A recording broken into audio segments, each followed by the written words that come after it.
అందరికీ నా ఉదయపూర్ నమస్కారాలు. నేను ఈ ప్రెస్ మీట్ పెట్టడం ముఖ్య ఉద్దేశం ఏదైతే స్టీల్ ప్లాంట్ 8వ తారీఖు ఘటన జరిగిందో దీనిపైన జాతీయ మానవ హక్కుల కమిషన్ ఫిర్యాదు చేయడం జరిగింది. నిన్న ఆల్రెడీ 13415/IN 2026 గా మా ఫిర్యాదు నమోదు మనం చేస్తాం. ఈ ఫిర్యాదులో మేము పార్టీలుగా క్యాబినెట్ సెక్రటరీ టీవీ సోమనాథన్ గారిని, అలాగే రాష్ట్ర ప్రధాన కార్యదర్శి సాయి ప్రసాద్ని, అలాగే స్టీల్ సెక్రటరీ సురేష్ పౌండ్రిక్ గారిని, ఈ ముగ్గురిని పార్టీలుగా చేర్చాం. ఇవాళ స్టీల్ ప్లాంట్ ఘటన జరిగితే రాష్ట్ర ప్రభుత్వం పూర్తిగా భయపడుతుంది.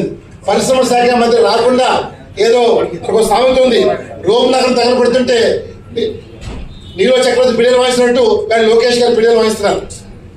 ఇవాళ కార్మిక సంఘాలని వాళ్ళని నానా మాటలు మాట్లాడి మీ ఇంట్లో వాళ్ళు చనిపోలేదా, మీరు ఎందుకు వచ్చారని చెప్పి ఇలాంటి భాష మాట్లాడారు.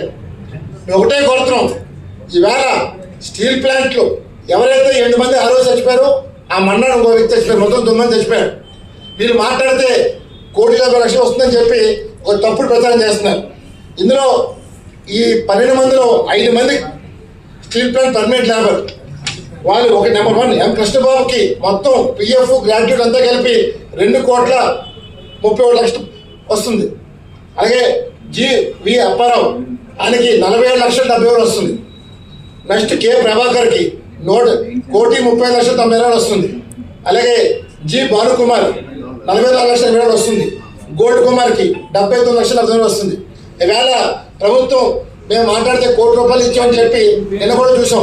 తిరుపతి చేసినప్పుడు లోకేష్ మాట్లాడుతూ మీరు ఎక్కడిచ్చి అడుగుతున్నారు, ₹1 ఇవ్వలేదు. స్టీల్ ప్లాంట్ 10 లక్షలు మాత్రం ఇచ్చారు. ఇవి వచ్చి బెనిఫిట్లు. ఇవి తప్ప రాష్ట్ర ప్రభుత్వం తప్పుడు మాటలు తప్పుడు ప్రచారం చేస్తుంది.